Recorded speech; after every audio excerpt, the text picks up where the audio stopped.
السلام علیکم ورحمۃ اللہ وبرکاتہ۔ خاکسار کا نام فائزہ مستنصر ہے، جرمنی سے۔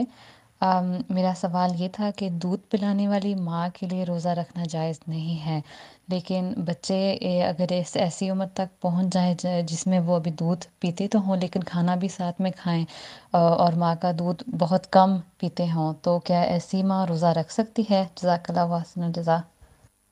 جی منصور صاحب سوال۔ جی ہاں دیکھیں، اس میں سب سے پہلے میں یہ عرض کروں گا کہ فقہاء میں بھی اس حوالے سے بڑے لمبے عرصے سے اختلاف رہا، اور وہ تو بعض اوقات یہ کہتے ہیں کہ دودھ پلانے والی خاتون یا جو حاملہ عورت ہے وہ اگر اس کو اپنے بچے کے بارے میں کوئی خوف نہ ہو، خدشہ نہ ہو، تو وہ پورے روزے بھی رکھ سکتی ہے یہاں تک۔ اور میں بلکہ بعض ایسے غیر احمدی احباب کو بھی جانتا ہوں جنہوں نے ایسی حالت میں بھی روزہ جو ہے نا وہ رکھوایا زبردستی۔ حالانکہ دیکھیں یہاں حضرت صلی اللہ علیہ وسلم کا بڑا واضح ارشاد ہے، حدیث میں ملتا ہے کہ جو مرضعہ ہے اور حاملہ یہ روزے نہ رکھیں، یہ بعد میں اس کو مکمل کر لیں یا اس کو فدیہ کے طور پہ دے دیں۔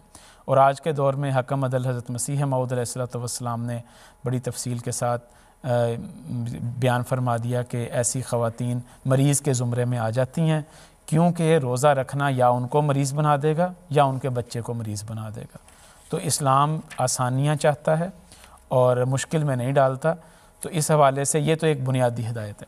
دوسرا جو انہوں نے جو کیس پیش کیا جس حوالے سے کہ بچہ جو ہے وہ دودھ بالکل تھوڑا پیتا ہے اور کھانا زیادہ کھاتا ہے، تو ایسی صورت میں اگر یہ صورتحال ہے اور وہ خاتون روزہ رکھ سکتی ہیں، ان کو ہمت ہے، طاقت ہے، تو ایسی صورت میں روزہ رکھنے میں کوئی حرج والی بات نہیں ہے۔ جی ٹھیک ہے، جزاک اللہ۔